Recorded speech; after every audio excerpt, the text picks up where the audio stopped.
वालेकुम व्यूअर तुसां दे पे असां अज कब्रस्तान दे विच से ते साडा मसात है असद बहेश्ती के ये जड़ा है बेचारा नौजवान ही फोती गए असां बहावलपुर चाय वजह से इत्थां किने जनाजा पढ़िया से इत्थां किने आसे अज इन्हां दी कुलखानी है ते असां के अज वञूं ते अज असां के भी व्लॉग अज दा जिहड़ा है ना कब्रस्तान दा बनाऊं।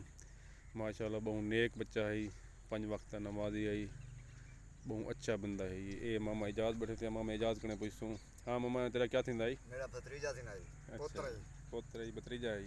हाँ जी। हाँ बहुत नेक ही लाहौर काम करता है। हाँ देगियां की दुकान में। हाँ बहुत अच्छा बंदा है।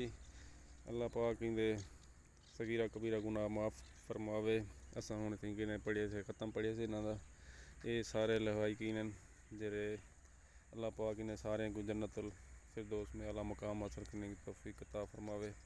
जितनी भी गुनाहगार हैं कोई कब्र दा अज़ाब है अल्लाह पाक इन्हें कब्र दा अज़ाब दूर फरमावे इन्हें को जन्नत में जगह अता फरमाए।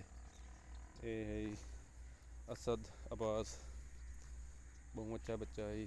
अल्लाह पाक इनकी कब्रों को करोड़ा रहमत अता फरमावे और इन्हें जन्नतुल फिरदौस में आला मकाम हासिल फरमावे क्योंकि ये जड़े हैं बहुत नेक और खुश दिल इंसान हैं। दीन नाल ज़्यादा लगन नहीं 5 वक्त नमाज पढ़ते हैं।